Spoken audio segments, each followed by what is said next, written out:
প্রিয় ছাত্রছাত্রী এবং সম্মানীয় শিক্ষক শিক্ষিকা সবাইকে শুভেচ্ছা জানিয়ে শুরু করছি। 2025 সালের মাধ্যমিক পরীক্ষায় আসা একটি প্রশ্ন, যে প্রশ্নতে বলা হচ্ছে, জানতে চাওয়া হচ্ছে ছাত্রছাত্রীদের কাছে তারা কি উত্তর লিখবে। Describe in brief the multifarious efforts of Ishwarchandra Vidyasagar in the development of Bengali printing press. তোমরা এই উত্তরটি অবশ্যই কি চাইছে সেটি বোঝার চেষ্টা করবে। বলা হচ্ছে multifarious effort of Ishwarchandra Vidyasagar in the development of Bengali printing press. বাংলায় যে ছাপাখানা, সেই ছাপাখানা বিকাশের ক্ষেত্রে, ছাপাখানার ক্ষেত্রে ঈশ্বরচন্দ্র বিদ্যাসাগর যে বিভিন্ন ধরনের উদ্যোগ নিয়েছিলেন সেগুলি আলোচনা করো বা ব্যাখ্যা করো।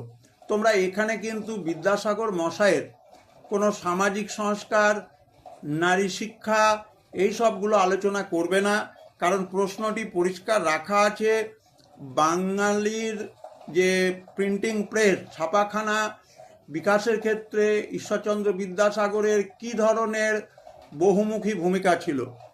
যেমন হচ্ছে, তিনি বর্ণ পরিচয় দুটো খণ্ডে প্রকাশ করেছিলেন, এটি আলোচনায় তো থাকবে।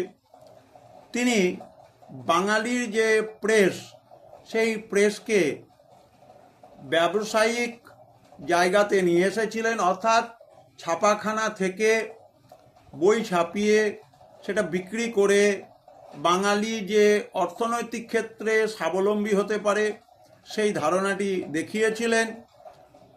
মদনমোহন তর্কালঙ্কারের সঙ্গে ঈশ্বরচন্দ্র বিদ্যাসাগর মশাই কিভাবে উদ্যোগ নিয়েছিলেন, সংস্কৃত প্রেসের ক্ষেত্রে তার উল্লেখযোগ্য অবদান, সংস্কৃত প্রেস ডিপোজিটরি এবং প্রথম এটি হচ্ছে বুকশপ, কলকাতা পুস্তকালয়, এবং ছাপাখানা বিকাশের ক্ষেত্রে ঈশ্বরচন্দ্র বিদ্যাসাগরের যে অনন্য সাধারণ অবদান, তার জন্য তাকে বলা হয় বিদ্যা বণিক।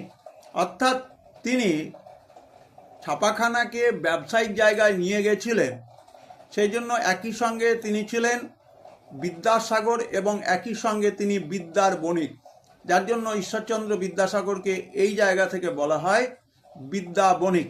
তোমরা এই পয়েন্টগুলোকে আলোচনায় রাখবে, এছাড়া অন্য কোনো কিছু আলোচনায় রাখলে সেটি কিন্তু বিবেচিত হবে না।